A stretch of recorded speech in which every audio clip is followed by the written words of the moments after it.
जेटेड में भोजपुरी मगही पर महामंथन, क्या फिर सुलग सकता है भाषा का पुराना मुद्दा। नमस्कार, आप देख रहे हैं जेपी भारत लाइव। झारखंड में भाषा हमेशा से ही एक बेहद भावुक और संवेदनशील विषय रहा है। एक बार फिर रांची के प्रोजेक्ट भवन में इस मुद्दे को लेकर सुगबुगाहट तेज हो गई है। झारखंड शिक्षक पात्रता परीक्षा यानी जेटेड में भोजपुरी, मगही और अंगिका को शामिल करने के विषय पर सरकार द्वारा गठित जांच मंत्रियों की हाई प्रोफाइल कमेटी ने सोमवार को पहली बार औपचारिक चर्चा की। इस बैठक में कार्मिक और शिक्षा विभाग के तमाम आला अधिकारी भी मौजूद रहे। बैठक के ठीक बाद समिति के सदस्य और मंत्री योगेंद्र प्रसाद ने मीडिया के सामने आकर स्थिति स्पष्ट की।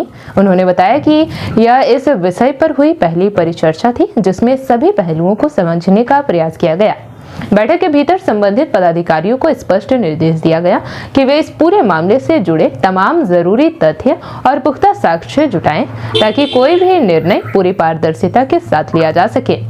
उन्होंने यह भी जानकारी दी कि इन साक्ष्यों के समीक्षा के बाद इसी हफ्ते शुक्रवार को और शनिवार को समिति की अगली बैठक दोबारा होगी। अगर हम इस पूरे मामले पर गहराई से विश्लेषण करें तो सरकार के सामने इस वक्त दो अलग अलग पक्षों की चिंताओं को दूर करने का एक बहुत बड़ी चुनौती है। दरअसल बिहार से सटे झारखंड के सीमावर्ती जिलों में रहने वाली एक बड़ी आबादी भोजपुरी, मगही और अंगिका बोलती है।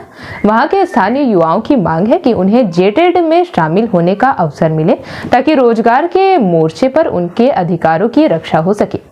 वहीं दूसरी तरफ झारखंड की क्षेत्रीय और जनजातीय भाषाओं जैसे खोटा, नागपुरी, कुड़माली और संथाली को प्राथमिकता देने वाले स्थानीय संगठनों और युवाओं का अपना तर्क है कि उनका मानना है कि झारखंड की पहचान और यहाँ की मूल भाषाई अस्मिता को बचाए रखने के लिए स्थानीय भाषाओं को विशेष प्राथमिकता मिलना जरूरी है।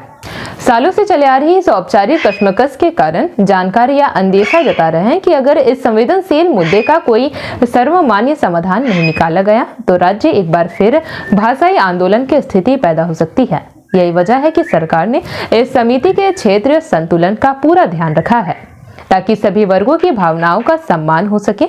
निश्चित रूप से यह स्थिति सरकार के लिए किसी बड़ी परीक्षा से कम नहीं है, जहां एक तरफ युवाओं के रोजगार का हक है तो दूसरी तरफ राज्य की भाषाई अस्मिता का सवाल।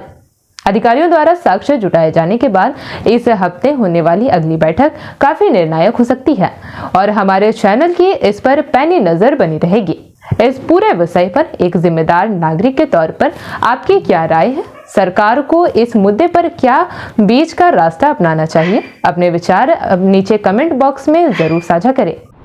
जेपी भारत लाइव, भारत की बात जेपी के साथ। वीडियो को लाइक करें, शेयर करें और चैनल को सब्सक्राइब करें।